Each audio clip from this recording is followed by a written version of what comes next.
So hello guys, welcome back to my channel. और आज का वीडियो काफ़ी इंपॉर्टेंट होने वाला है क्योंकि आज की इस वीडियो में हम प्रैक्टिस कर रहे हैं भारतीय रेलवे परीक्षा जो कि है आरआरबी एनटीपीसी एग्ज़ाम। जो आने वाली एग्ज़ाम है उसके लिए हम प्रैक्टिस कर रहे हैं। तो आज हम ऐसे 30 क्वेश्चन देखेंगे जो कि एग्ज़ाम में पूछे जा चुके हैं। तो सभी क्वेश्चन इंपॉर्टेंट है, सभी क्वेश्चंस के आंसर आपको अच्छी तरह से याद में रख लेना है क्योंकि ये क्वेश्चन रिपीट पेपर में पूछे जा सकते हैं। तो शुरुआत करते हैं आज के हमारे इस जीके स्टडी की।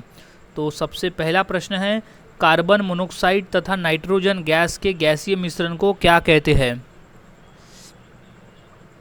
तो इसका सही जवाब हो जाएगा option number C, producer gas. Carbon monoxide तथा नाइट्रोजन गैस के गैसीय मिश्रण को कहा जाता है प्रोड्यूसर गैस। अब अगला प्रश्न है, सूरसागर किसकी प्रसिद्ध पुस्तक है? तो इसका सही जवाब है ऑप्शन नंबर सी, सूरदास की। सूरदास की लिखी हुई प्रसिद्ध पुस्तक है सूरसागर। क्वेश्चन इंपॉर्टेंट है, अच्छी तरह से याद में से रख लेना है। अब नेक्स्ट क्वेश्चन की बात करते हैं, मुगल शैली की विश्व प्रसिद्ध चित्र बैलगाड़ी का चित्रण निम्नलिखित में से किसने किया है? तो इसका सही जवाब है option number A, Abul Hasan ने। सही जवाब इसका हो जाएगा Abul Hasan. Question most important है, अच्छे से याद में रख लेना है क्योंकि क्वेश्चन रिपीटेड पेपर में आया हुआ है। अब नेक्स्ट क्वेश्चन है, पंजाबी भाषा निम्न में से किस लिपि में लिखी जाती है? तो इसका सही जवाब हो जाएगा ऑप्शन नंबर डी, गुरुमुखी में।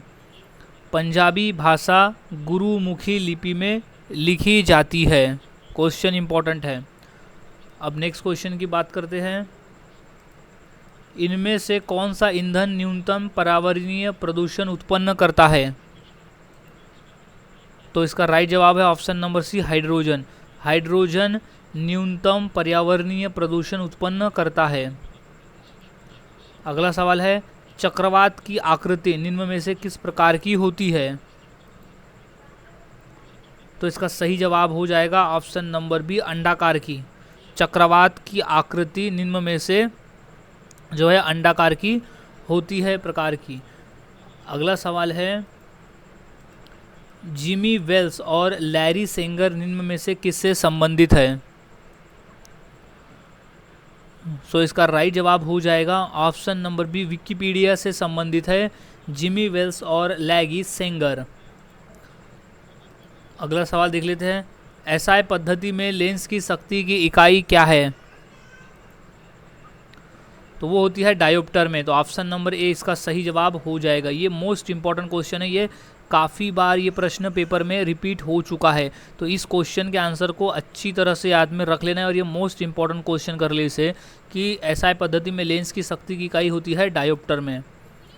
अगला सवाल, उच्चतम न्यायालय के न्यायाधीशों की सेवानिवृत्ति की आयु क्या है? ये तो मोस्ट इंपॉर्टेंट क्वेश्चन है, कई बार ये ग्रुप डी में भी पूछा गया है, एनटीपीसी में भी, आरएफसी पेपर में भी ये क्वेश्चन पूछा जा चुका है और ये जेई की एग्ज़ाम में भी ये क्वेश्चन आया हुआ है। तो इसे मोस्ट इंपॉर्टेंट क्वेश्चन कर ले।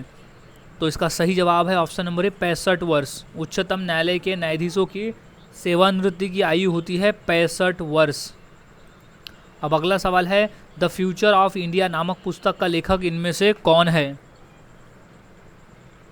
तो इनमें से सही जवाब हो जाएगा ऑप्शन नंबर सी, विमल जालान। विमल जालान द्वारा लिखी गई पुस्तक है द फ्यूचर ऑफ इंडिया। अगले सवाल है, विश्व जनसंख्या दिवस कब मनाया जाता है? सही जवाब है ऑप्शन नंबर बी, 11 जुलाई को हम हर साल विश्व जनसंख्या दिवस मनाते हैं। ये मोस्ट इंपॉर्टेंट प्रश्न है ये वाला भी, क्योंकि जितने भी क्वेश्चन हम देख रहे हैं वो सभी क्वेश्चन पेपर में आ चुके हैं और रिपीटेड क्वेश्चन है काफ़ी बार। अब नेक्स्ट क्वेश्चन की बात करते हैं, लाई जनजाति का निवास क्षेत्र निम्न में से कहाँ है? तो वो है ऑप्शन नंबर ए, म्यांमार में।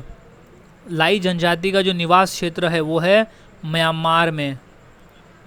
अगले सवाल की बात करते हैं, संगीत यंत्र सितार का आविष्कार निम्न में से किसने किया था? तो वो है अमीर खुसरो ने। तो ऑप्शन नंबर डी इसका सही जवाब हो जाएगा। संगीत यंत्र सितार का आविष्कार किया है अमीर खुसरो ने। अगले सवाल की बात करते हैं, विद्युत धारा की ऐसा इकाई क्या है? तो इसका राइट जवाब है ऑप्शन नंबर बी, एम्पियर में। विद्युत धारा की जो ऐसा इकाई होती है वो होती है एम्पियर में। ये क्वेश्चन इंपॉर्टेंट है। अब नेक्स्ट क्वेश्चन की बात करते हैं। भोगाली बिहू निम्न में से किस राज्य का प्रमुख त्यौहार है? तो इसका सही जवाब हो जाएगा ऑप्शन नंबर सी, असम राज्य का। भोगाली बिहू जो है वो असम राज्य का एक प्रसिद्ध त्यौहार है। अब नेक्स्ट क्वेश्चन है, लेप्चा तथा भूटिया जनजाति का निवास क्षेत्र कहाँ है? तो वो है ऑप्शन नंबर है सिक्किम में। लेप्चा तथा भूटिया जनजाति का निवास क्षेत्र है सिक्किम में। नेक्स्ट क्वेश्चन है, कौन सी धातु अपने ऑक्साइड से रक्षित होता है? तो वो है एल्यूमिनियम। ऑप्शन नंबर डी इसका सही जवाब हो जाएगा, एल्यूमिनियम। एल्यूमिनियम जो धातु है वो अपने ऑक्साइड से रक्षित होता है। अब नेक्स्ट प्रश्न है, सिली पॉइंट किस खेल में इस्तेमाल किया जाता है? यानी इस शब्द का इस्तेमाल, तो वो किया जाता है क्रिकेट में। तो ऑप्शन नंबर ए इसका सही जवाब हो जाएगा। सिली पॉइंट जो है वो क्रिकेट खेल में इस्तेमाल किया जाने वाला शब्द है। नेक्स्ट क्वेश्चन है, भक्त तुकाराम कौन से मुगल सम्राट के समकालीन थे? तो वो थे जहांगीर के। ऑप्शन नंबर सी इसका सही जवाब हो जाएगा। अब अगला सवाल है, इनमें से कौन सा कंप्यूटर हार्डवेयर नहीं है? तो सही जवाब है ऑप्शन नंबर ए, माउस। माउस जो है वो कंप्यूटर हार्डवेयर नहीं है। क्वेश्चन नंबर नॉट माउस नहीं, एक्सेल। एक्सेल इसका सही जवाब हो जाएगा। एक्सेल जो है वो कंप्यूटर हार्डवेयर नहीं है, क्योंकि एक सॉफ्टवेयर है, जबकि माउस, मॉनिटर और प्रिंटर ये हार्डवेयर है। अब अगला सवाल है, मुगल सम्राट अकबर किस वाद्य यंत्र को बहुत ही कुशलता से बजाता था? तो सही जवाब है ऑप्शन नंबर डी, नक्कारा। नक्कारा जो था उसे बहुत ही कुशलता से बजाया करता था मुगल सम्राट अकबर। अब अगला सवाल है, निम्नलिखित में से किसने सोमप्रकाश नामक समाचार पत्र शुरू किया था? तो इसका सही जवाब है option number B, Ishwar Chandra Vidyasagar. Somprakash नामक समाचार पत्र शुरू किया गया था ईश्वर चंद्र विद्यासागर के द्वारा। नेक्स्ट क्वेश्चन है, पत्तियों को हरा रंग कौन प्रदान करता है? तो सही जवाब है option number B, chlorophyll. Chlorophyll की वजह से जो झाड़ में पत्तियों का रंग है वो हरा कलर का होता है। अब अगला सवाल है, निम्न में से किसे कार्बामाइट के नाम से भी जाना जाता है? तो सही जवाब है ऑप्शन नंबर डी, यूरिया को हम कार्बामाइट के नाम से भी जानते हैं। अगला सवाल है, किस महापुरुष की जयंती राष्ट्रीय युवा दिवस के रूप में मनाया जाता है? ये क्वेश्चन मोस्ट इम्पॉर्टेंट है, काफ़ी बार पूछा गया प्रश्न है ये। तो इसका सही जवाब हो जाएगा option number D, Swami Vivekananda ji के जन्मदिन के अवसर पर हम हर साल 12 जनवरी को राष्ट्रीय युवा दिवस मनाते हैं। अब नेक्स्ट क्वेश्चन है, राष्ट्रीय खेल दिवस 29 अगस्त को मनाया जाता है, यह किसके से संबंधित है? तो ये है मेजर ध्यानचंद। हॉकी के जादूगर कहे जाने वाले मेजर ध्यानचंद जी के जन्मदिन आता है 29 अगस्त को, और उन्हीं के जन्मदिन के अवसर पर हम राष्ट्रीय खेल दिवस मनाते हैं। नेक्स्ट क्वेश्चन है, माइक्रोसॉफ्ट के सह संस्थापक कौन है? तो वो है option number C, Paul Allen है माइक्रोसॉफ्ट के सह संस्थापक। अगला सवाल है, ARM रैम का पूर्ण रूप क्या है? तो वो है option number A, random access memory. Random access memory कहा जाता है रैम को। अगले सवाल की बात करते हैं, वैनगंगा तथा पैनगंगा किसकी सहायक नदी है?